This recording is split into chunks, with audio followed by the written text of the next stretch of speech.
భారత్లోని అన్ని ఛానల్స్ ను ఆంధ్రదేశంలో ప్రసారం చేస్తున్న ఏకైక network city cable. Welcome to city cable news bulletin. ముందుగా హెడ్లైన్స్. కేంద్ర మంత్రి రామ్మోహన్ నాయుడుతో సీఎం రేవంత్ రెడ్డి భేటీ.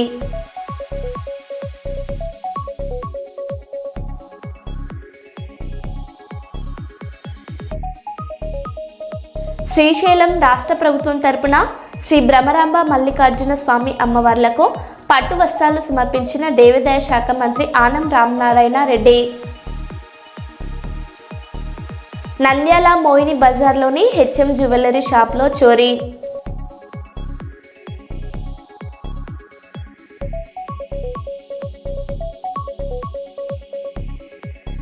ఐతం కాలేజీలో ఫీజుల గందరగోళం.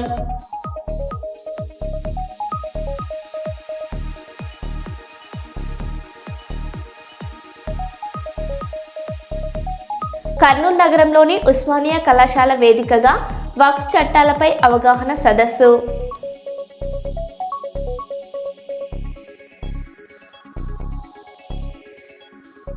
ఇక వివరాల్లోకి వెళ్తే, నర్సంపేట మున్సిపాలిటీ ఎలక్షన్ కౌంటింగ్ కేంద్రాన్ని పరిశీలించిన డీజీపీ అంకిత్ కుమార్.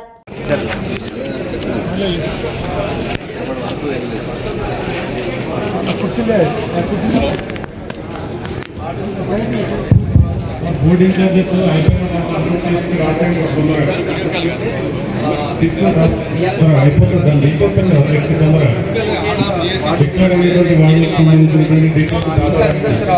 ఇప్పటి వరకు వచ్చినాయి కేవలం 10 వార్డులకు సంబంధించినటువంటి ఫలితాలను నర్సంపేటకు సంబంధించినటువంటి అప్లికేషన్లు వచ్చాయి. ఇందులో చూస్తే 7 చోట్ల కాంగ్రెస్ పార్టీ విజయం సాధించింది. కేవలం ఇప్పటి వరకు వచ్చినటువంటి రిజల్ట్స్ ఒక్క చోట మాత్రమే బీఆర్ఎస్ గెలిచింది. మరోవైపు బీజేపీ కూడా ఒక సీటును గెలుచుకోగలిగింది. తర్వాత ఇండిపెండెంట్ కూడా ఒకరు గెలిచారు.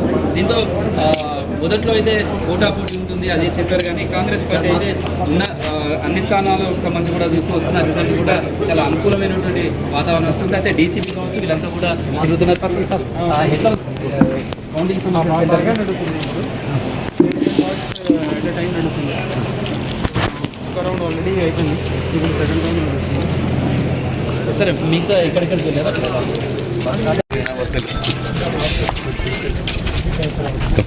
మున్సిపల్ చైర్మన్ అభ్యర్థికి 386 ఓట్ల majority. Narsampet Congress party municipal chairman అభ్యర్థి పెండం శ్రీ లక్ష్మీ రామానంద్ 386 ఓట్ల మెజార్టీతో ఘన విజయం సాధించారు.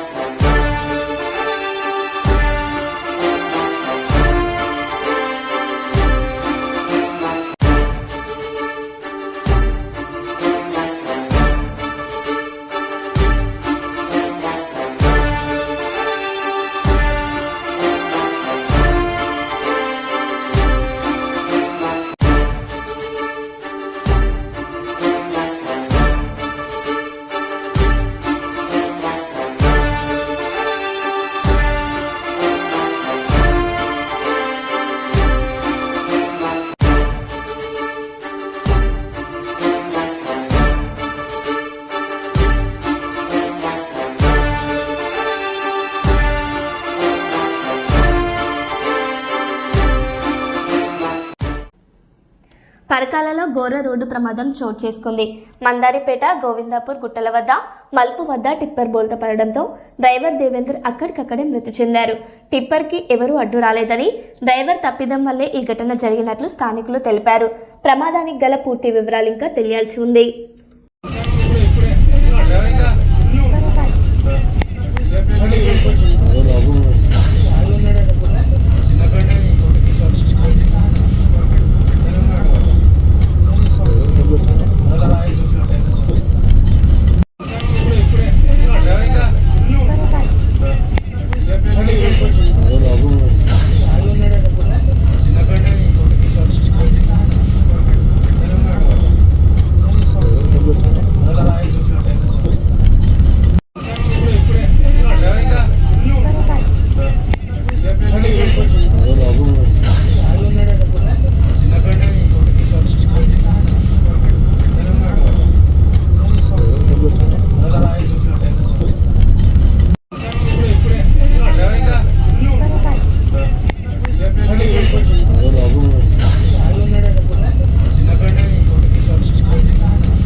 కేంద్ర ప్రభుత్వం తీసుకొచ్చిన 4 లేబర్ కోడ్లను వెంటనే రద్దు చేయాలని డిమాండ్ చేస్తూ హైదరాబాద్లో భారీ ర్యాలీ నిర్వహించారు. దేశవ్యాప్త సార్వత్రిక సమ్మెలో భాగంగా టీయూసీఐ ఐకేఎస్ రాష్ట్ర కమిటీల ఆధ్వర్యంలో మాన్సరాబాద్ ఆటో స్టాండ్ నుంచి ఎల్బీ నగర్ అంబేద్కర్ విగ్రహం వరకు కార్మికులు భారీ ర్యాలీగా వెళ్లారు. అనంతరం జరిగిన నిరసన సభలో నాయకులు మాట్లాడుతూ 29 కార్మిక చట్టాలను 4 కోడ్లుగా మార్చి కార్పొరేట్లకు అనుకూలంగా మారుస్తున్నారని ఆరోపించారు. కార్మికులకు అన్యాయం చేసే ఈ నల్ల చట్టాలు రద్దయ్యే వరకు పోరాటం ఆగదని, అన్ని కార్మిక సంఘాలతో కలిసి ఉద్యమాన్ని మరింత ఉధృతం చేస్తామని హెచ్చరించారు.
కేంద్ర మంత్రి రామ్మోహన్ నాయుడుతో సీఎం రేవంత్ రెడ్డి భేటీ.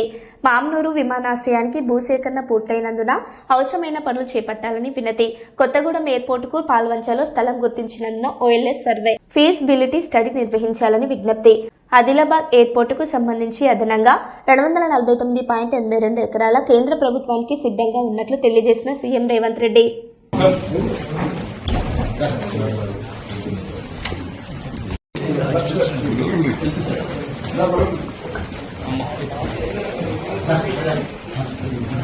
मैं भेज दूंगा सर.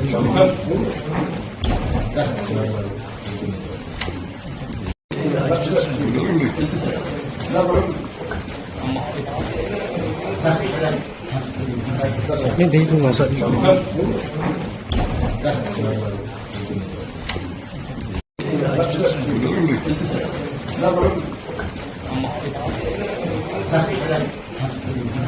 मैं भेज दूंगा सर.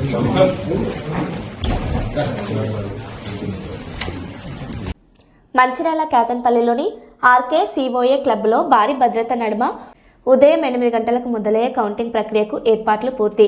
22 వార్డులకు గాను 22 టేబుల్స్ ఏర్పాటు చేశారు. రౌండ్కు 1000 చొప్పున 2 రౌండ్లలో ఓట్ల లెక్కింపు పూర్తి చేయడానికి అన్ని సన్నాహాలు చేశారు. 24 మంది కౌంటింగ్ సూపర్వైజర్లు, 48 మంది కౌంటింగ్ సహాయకులు, వీరితో పాటు పలువురు అదనపు సహాయక సిబ్బంది కౌంటింగ్ ప్రక్రియలో పాల్గొంటారు. ఓట్ల లెక్కింపు కార్యక్రమం సజావుగా ప్రశాంత వాతావరణంలో జరిగేలా అధికారులు సమన్వయంతో అన్ని ఏర్పాట్లు చేశారు.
కర్నూలు నగరంలోని ఉస్మానియా కళాశాలలో వక్ఫ్ చట్టాలపై అవగాహన సదస్సు మరియు పుస్తకావిష్కరణ కార్యక్రమం ఘనంగా జరిగింది. రిటైర్డ్ ఐఏఎస్ అధికారి ఇంతియాజ్ అహ్మద్ పాల్గొని 2025 వక్ఫ్ చట్ట సవరణలను మౌజాన్లు ముత్తవల్లీలకు సులభంగా వివరించారు. ఈ సందర్భంగా వక్ఫ్ లా పుస్తకాన్ని ఆవిష్కరిస్తూ వక్ఫ్ ఆస్తుల రక్షణ మరియు పారదర్శక నిర్వహణ కోసం ప్రతి ఒక్కరికి చట్టాలపై కనీస అవగాహన అవసరమని సూచించారు.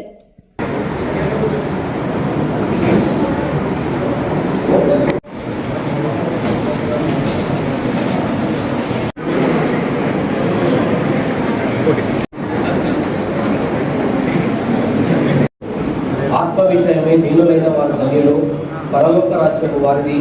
దుఃఖపడు వారు ధన్యులు, వారు ఓదార్చబడతారు.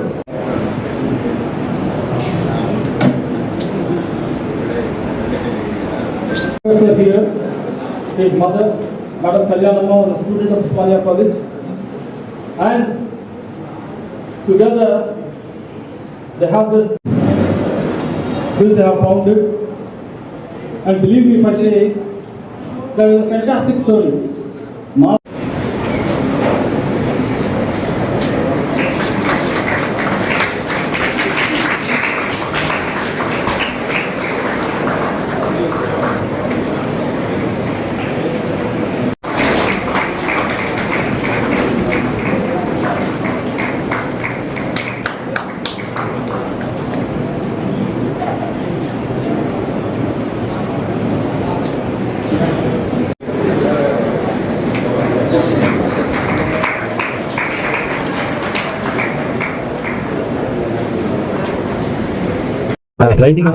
అందరికీ నమస్కారం.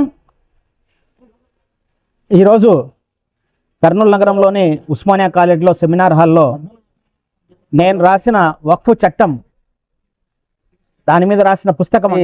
ఈ వక్ఫ్ చట్టం మనకు ఏదైతే 2025లో అమెండ్మెంట్స్ వచ్చాయో దాని తర్వాత ఉన్న కొత్త విధి విధానాలు, ఏ విధంగా వక్ఫ్ ఆస్తులను పరిరక్షించాలి, ఏ విధంగా కొత్త విధి విధానాలు ఉన్నాయి, ఏ విధంగా రిజిస్ట్రేషన్లు జరగాలి, ఏ విధంగా మనకు ముతవల్లీలు వారి విధులను నిర్వర్తించాలి, ఏ విధంగా వక్ఫ్ బోర్డ్ పవర్స్ ఉంటాయి, ఏ విధంగా వక్ఫ్ బోర్డ్ మెంబర్స్ నియమితులు అవుతారు, ఏ విధంగా ట్రిబ్యునల్ ఫంక్షన్ చేయాలి, ఇలాంటి అన్ని అంశాల మీద ఈ చట్టం వచ్చే ముందు ఏ విధంగా ఉండింది, ఇప్పుడు ఎలా ఉంది, వాటిని ఏ విధంగా మనకు ప్రభుత్వము, కేంద్ర ప్రభుత్వము ఉమ్మీద్ యాక్ట్ అనే ఒక మన పేరుతో తీసుకొని వచ్చి మరి చేసిందో ఆ దాన్ని సరళతరమైన రీతిలో నేను అందరికీ అర్థమయ్యేలా దీని మీద వక్ఫ్ అండర్స్టాండింగ్ వక్ఫ్ లాస్ అని రాయడం జరిగింది. అలాగే మనకు ఇది నేను గత సంవత్సరం ఆగస్టులో మనకు బిల్ వచ్చిన తర్వాత దాని మీద చాలా అధ్యయనం చేసి అప్పుడు కేంద్ర ప్రభుత్వం ఏర్పాటు చేసిన జాయింట్ పార్లమెంటరీ కమిటీకి కూడా నేను వారి ముందు కూడా నా రికమెండేషన్స్ని వారికి ప్లేస్ చేయడం జరిగింది. ఆ అనుభవంతో మరి అందులోనూ నేను ప్రిన్సిపల్ సెక్రటరీగా పనిచేసిన అనుభవంతో ఈ వక్ఫ్ అండర్స్టాండింగ్ వక్ఫ్ లాస్ రాయడం జరిగింది. దానికంటే ముందు 6 నెలల క్రితం నేను ఆర్ఓఆర్ రెవెన్యూ లాస్ మీద కూడా పుస్తకం రాయడం జరిగింది. మరి ఈ వక్ఫ్ అండర్స్టాండింగ్ వక్ఫ్ లాస్ అనేది ఈ జనవరి 30వ తేదీ విజయవాడలో రిలీజ్ అయిన తర్వాత మరి కర్నూలు లో దీని సమీక్ష ఏర్పాటు చేసుకుందామని ఇక్కడ రావడము, మరి ఈరోజు చాలామంది పెద్ద సంఖ్యలో దీనికి హాజరు కావడం చాలా ఆనందంగా ఉంది. మీ అందరికి కూడా ధన్యవాదాలు. జై హింద్.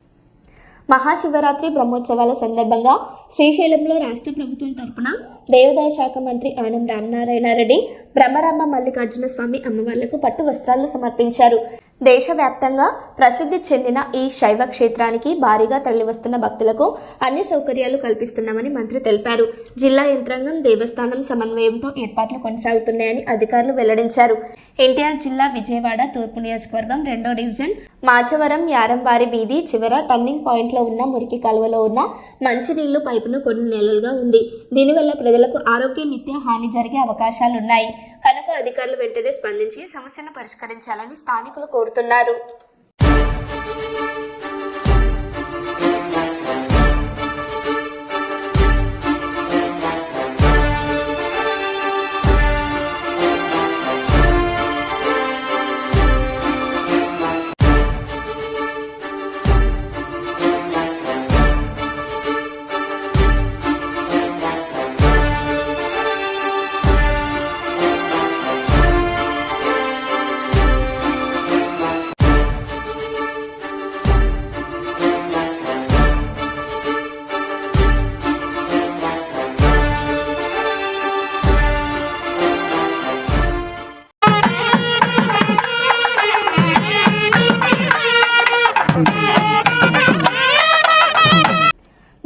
మోయిన్ బజార్లోని హెచ్ఎం జ్యువెలరీ షాప్లో చోరీ. కాళ్ల పట్టీలు కొనుగోలు చేయడానికి వచ్చి చోరీకి పాల్పడిన మహిళలు. సీసీటీవీలో రికార్డైన దొంగతనం.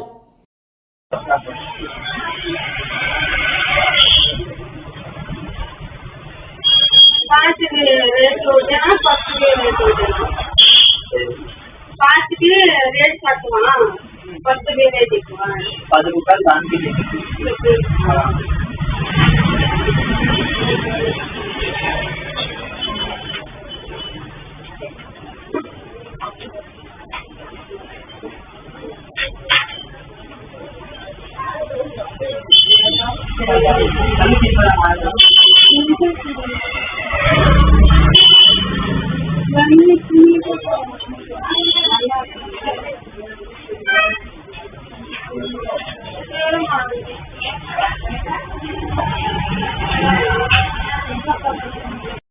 చైనాలోని షాంఘై నగరం భారీ సింకాహోల్తో వణికిపోయింది. మీన్హాంగ్ జిల్లాలో పెట్రో పనులు జరుగుతుండగా ప్రధాన రహదారి అకస్మాత్తుగా కుంగిపోయి పెద్ద గొయ్యిలా మారింది. భూగర్భ పనుల్లో తలెత్తిన లోపమే ఇందుకు కారణమని భావిస్తున్నారు. ఈ భయానక దృశ్యాలు సీసీటీవీలో రికార్డ్ అవ్వగా ఎవరికి గాయాలు కాకపోవడంతో అంతా ఊపిరి పీల్చుకున్నారు.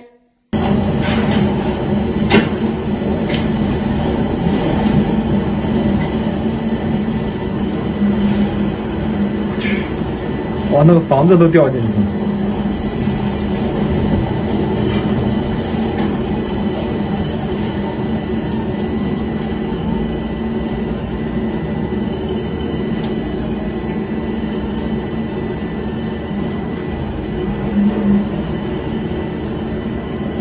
完了。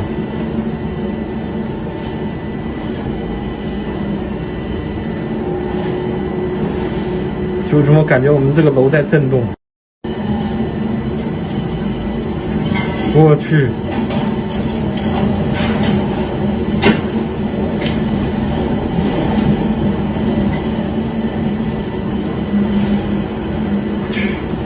哇，那个房子都掉进去了。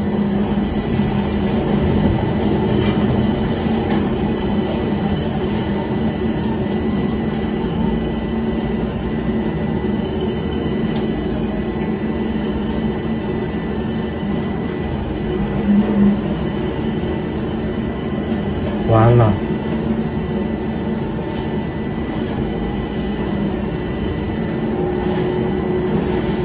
就这么感觉我们这个楼在震动。 మున్సిపల్ ఎన్నికల్లో తనకు ఓటు వేయలేదని పంచిన డబ్బులు. కుక్కర్లను వెనక్కి తీసుకున్న కాంగ్రెస్ అభ్యర్థి. భద్రాద్రి కొత్తగూడెం జిల్లా అశ్వారావుపేట మున్సిపాలిటీలోని 10వ వార్డులో తనకు ఓటు వేయలేదని పంచిన డబ్బులు, కుక్కర్లు వెనక్కి ఇవ్వమని అవమానకరంగా మాట్లాడిన కాంగ్రెస్ అభ్యర్థి. డబ్బులు, కుక్కర్లు ఇవ్వమని ఎవరు అడిగారు, ఎందుకు అవమానిస్తున్నారంటూ నిలదీసిన ప్రజలు. తాగుమోతోడైతే తల్లి పిల్లమైతే తాగుమోతోడైతే తల్లి పిల్లమైతే తల్లి పక్కన పడుకుంటాం వెళ్ళి తాగి మనం అడిగినవా? అడగలేదుగా. లేపి ఇచ్చారు. 2500 కుక్కలు వచ్చారు. మేము ఈ మన కూడా లేదు. ఓటేసినామా అన్నాం. ఓటేస్తే వేస్తామని ఎటుంటే అటు వేస్తాం అని అన్నాం. కుక్కలు ఇచ్చారు. 2500 డబ్బులు మా కుక్కలు మాకు ఇచ్చాయి, మా డబ్బులు మాకు ఇచ్చాయని అంటాం. బాగుందా? మేము ఇవ్వని అనలేదుగా. 10ంటికి వచ్చారు, ఇచ్చారు. మమ్మల్ని లేపి కొట్టారు, తలుపులు తీసుకుని ఇచ్చారు. తాగుమోతోడైతే తల్లి పిల్లమైతే తాగుమోతోడైతే తల్లి పిల్లమైతే తల్లి పక్కన పడుకుంటాం వెళ్ళి తాగి మనం అడిగినవా? అడగలేదుగా. లేపి ఇచ్చారు. 2500 కుక్కలు వచ్చారు. మేము ఈ మన కూడా లేదు. ఓటేసినామా అన్నాం. ఓటేస్తే వేస్తామని ఎటుంటే అటు వేస్తాం అని అన్నాం. కుక్కలు ఇచ్చారు. 2500 డబ్బులు మా కుక్కలు మాకు ఇచ్చాయి, మా డబ్బులు మాకు ఇచ్చాయని అంటాం. బాగుందా? మేము ఇవ్వని అనలేదుగా. 10ంటికి వచ్చారు, ఇచ్చారు. మమ్మల్ని లేపి కొట్టారు, తలుపులు తీసుకుని ఇచ్చారు. పెద్దపల్లి బాల సదన్లో రాత్రి కల్తీ ఆహారం తిని 32 మంది విద్యార్థులకు అస్వస్థత. సంక్షేమ శాఖ అధికారుల నిర్లక్ష్యమే కారణమంటున్న తల్లిదండ్రులు. అస్వస్థత కాలేదు, రెగ్యులర్ చెకప్ కోసం ఆసుపత్రికి వెళ్లామని బుకాయిస్తున్న అధికారులు. రాత్రిపూట చెకప్ అంటూ తప్పును కప్పిపుచ్చుకునే ప్రయత్నం.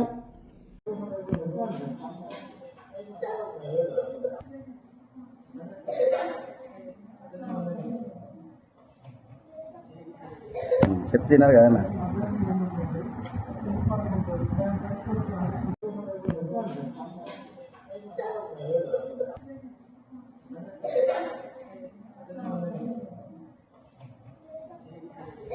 చెప్తున్నారు కదా అన్న.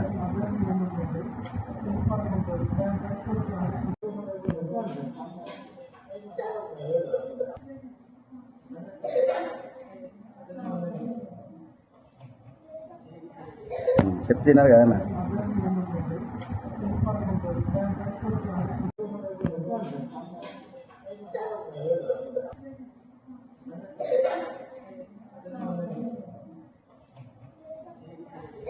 చెప్తున్నారు కదా అన్న. ఎన్టీఆర్కు భారతరత్న ఇవ్వాలి. సీఎం రేవంత్ రెడ్డి ఎన్టీఆర్ ఏ ఒక్కరి సొత్తు కాదు, ఆయన జాతీయ నాయకుడు. ఎన్టీఆర్ గురించి ఎవరైనా తక్కువగా మాట్లాడితే వారంతా మూర్ఖులు ఎవరు ఉండరు. జూబ్లీహిల్స్ ఎన్నికల్లో ఇచ్చిన హామీ మేరకు ఎన్టీఆర్ విగ్రహాన్ని ఏర్పాటు చేస్తాం. పార్లమెంటులో ఎన్టీఆర్ విగ్రహం పెట్టిందే కాంగ్రెస్ పార్టీ.